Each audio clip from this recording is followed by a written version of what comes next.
चाहे अधिशासी अभियंतागण हो, चाहे अधीक्षण अभियंता हो और चाहे मुख्य इंजीनियर महोदय हो, ये सारे के सारे अधिकारी जानबूझकर बरेली की जनता को, बरेली के व्यापारियों को, बरेली के उद्यमियों को परेशान करने का काम कर रहे हैं। भ्रष्टाचार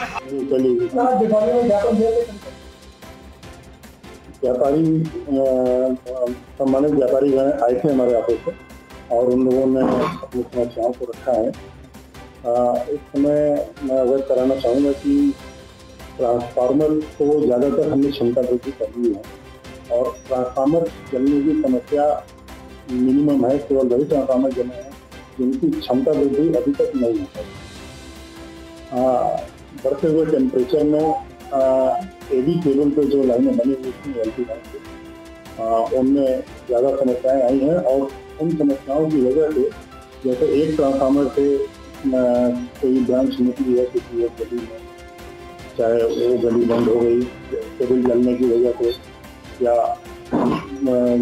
किसी जगह पर दो ब्रांचेज एक साथ वही केबल जलने की वजह से बंद हुई, तो आक्रोश जो ये दिखाई पड़ रहा है ये उसी तरह के फॉल्ट का है।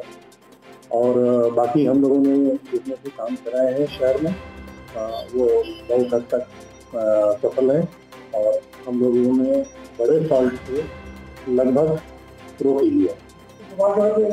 जी, सुभाष नगर के विषय में मैं बताऊँ, अत्यधिक लोड बढ़ने के कारण वहाँ पर अप्रत्याशित रूप से टेम्परेचर ज़्यादा हुआ, अप्रत्याशित रूप से लोड बढ़ा, तो उस लोड को हम लोगों ने वहाँ पे बगल में मणिनाथ सब स्टेशन पे ट्रांसफर कर लिया। इसके अलावा हम लोग कुछ और लोड अभी दूसरा सराय तलखी सब स्टेशन पर भी ट्रांसफर अगले 1 से 2 दिन में कर लेंगे।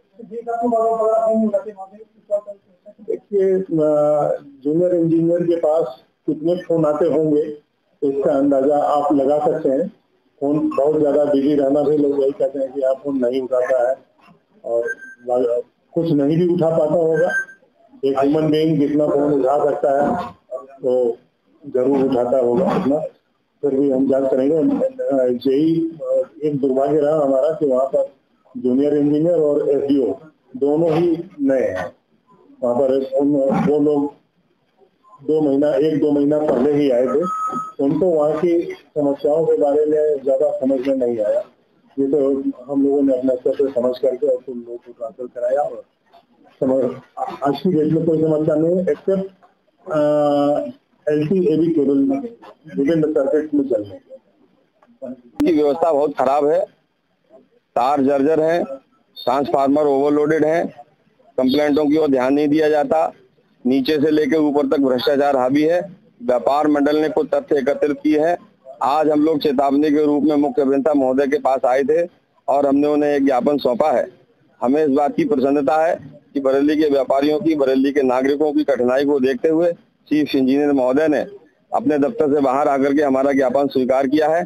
हम उनके इस निर्णय की सराहना भी करते हैं, क्योंकि व्यापार मंडल का बिल्कुल स्पष्ट नजरिया है कि अगर कोई हमारे लिए समस्याएं उत्पन्न करेगा तो हम उसका विरोध करेंगे और यदि हमारी समस्याओं का उचित निस्तारण होगा तो हम उस अधिकारी का सम्मान भी करेंगे, जय जयकार भी करेंगे। आज पहले चरण में हमने ज्ञापन दिया है और हमें उम्मीद है कि मुख्य अभियंता महोदय ने इस प्रकार से सारे व्यापारियों को आश्वासन दिया है कि 8 दिन में इन समस्याओं को निस्तारित करके व्यापार मंडलों के साथ मीटिंग शुरू करेंगे। तो मुझे लगता है कि कहीं ना कहीं हम उनकी बात पर अभी 1 सप्ताह तक विश्वास जता रहे हैं। सारे साथियों ने विश्वास जताया है। 1 सप्ताह के बाद यदि उन समस्याओं का निस्तारण नहीं हुआ तो निश्चित तौर पर पहले यहाँ धरना देंगे, उसके बाद अनिश्चितकालीन बरेली बंद कराएंगे। व्यापार मंडल फिर अपने पुराने तेवर अपनाएगा, उसके लिए पूरी की पूरी जिम्मेवारी विद्युत विभाग के प्रशासन की होगी।